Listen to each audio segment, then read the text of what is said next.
Hi guys, it's Rick Shiels down here at Prairie Sports Village. I'm going to test out the new EVNROLL ER6. This is a mallet designed putter with the technology that we have seen in EVNROLL putters before, i.e. the face thickness and thinning of the grooves, clever design from Gering Rife, but in a very different style. Big mallet head with three very simple lines on top. This comes in black and I think it comes in red as well. And in the centre column, right down the centre column, there's a big weight, and that weight is helping the putter stay stable for one, and also help it continue on a good pendulum. Yeah, pendulum is the best way of describing it. It's almost like if you imagine a big battering ram on big pieces of rope, and if we swing that, it's not going to move too much side to side. It might do in this wind today, to be fair, but normally it shouldn't do.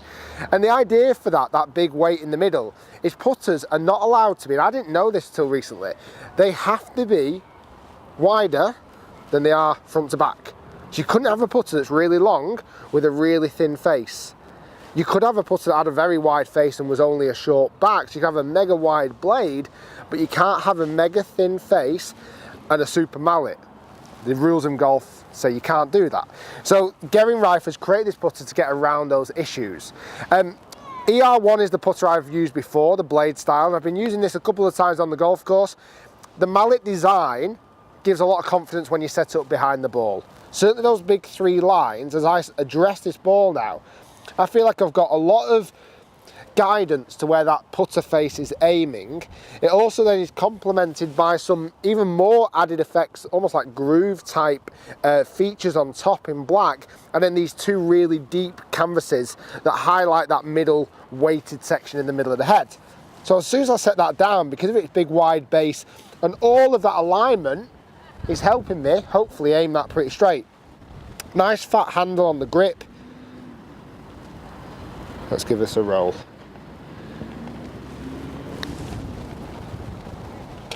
And what I've found with this putter is because of its weight, it does feel stable as I putt.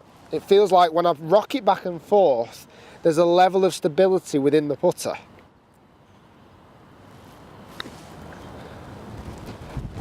And that for me is the nicest feature of this putter. I hit that poorly. I hit that in the heel. But because of the groove technology on the face, where it's allowing off-centered hits, as bad as that putt was, it's still getting to the hole because there's more face interaction, the more away from the middle of the putter face you get. If you hit the middle of the putter face, the ball actually has less interaction on the face, so it dampens the blow.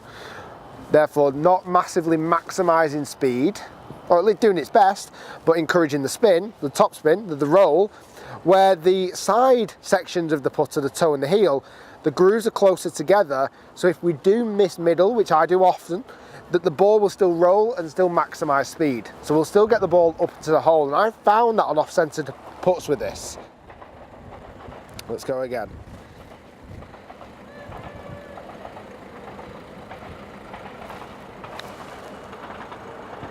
More of a toey strike that time, but still got there.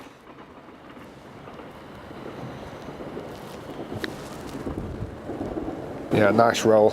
It does feel good off the face. It feels like a very soft feel, even though it looks like a big lump of metal. You actually get quite a lot of soft feel from the face.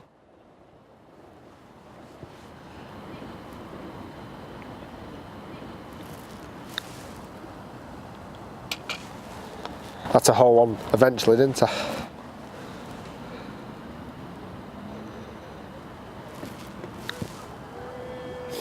Just a very good feeling putter. You get a lot of confidence from it. I think that's the main objective from the putter. Once you set it up behind the ball, there seems to be a lot of confidence boosting kind of components to it. And I would say that's where this putter sits itself in what type of golfer it's going to go for. It's designed more for a golfer that may struggle with alignment, who wants as much alignment aid as possible, a golfer that also wants help off-centered hits, which definitely helps, and this is a face balance putter, and face balance putters often don't twist as much. They don't have as much kind of toe flow to it. The face doesn't rotate as much.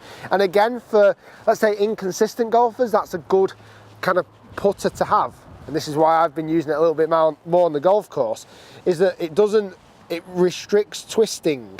It restricts the actual twist of the putter face.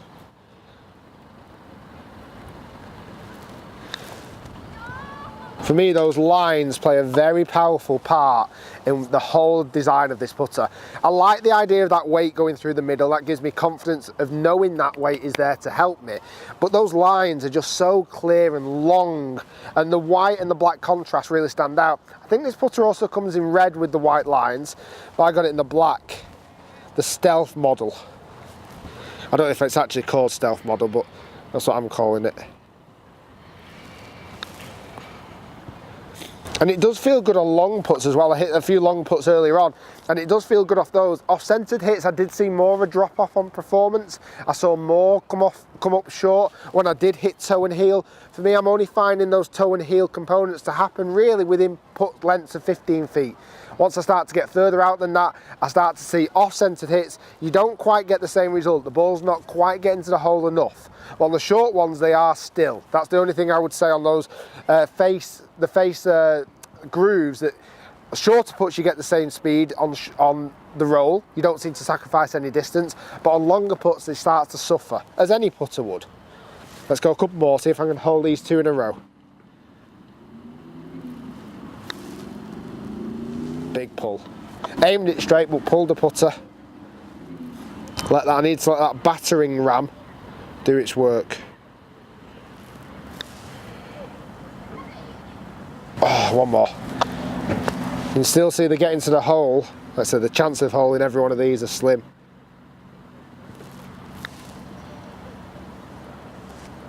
At least I'm giving it a chance. The feel for me off the putter is great. I love the look of the design of this putter. The middle section of the putter, the battering ram, gives me confidence regardless of what technology it's actually doing. I think it looks very smart. I don't think it's going to suit a lot of people's eye with it being so big. I think a big putter, sometimes you start to lose. Golf, certainly more traditional looking golfers, they don't like that big massive putter, they like more of a blade putter, but it kind of does what it needs to do, and I do like it a lot. So yeah, as an overall putter, I love the features of it. I just don't think it's going to suit everyone's eye. The one thing I have got a massive issue with, and I hate this every time, I've had this and the ER1, the head covers are pretty cool by the way, the white, I wish it in the black when it came in black and red potentially, but every one, the two head putters I've had so far have had a magnet on the head cover for the marker. Both ones I've lost. Both markers I've lost already. Doesn't last long. So either do something about that, make the magnets tackier, and that I've put them on there and they've lost during play. I've not put it in my pocket and lost it, they've lost it during play. EVNROLL putter, there's loads of different putters in the line.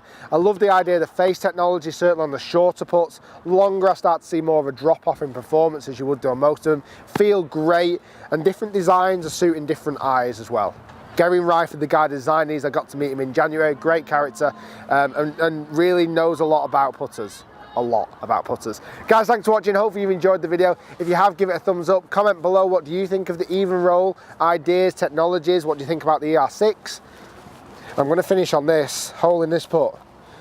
This has to go in. If this goes in, I want you to comment and congratulate me.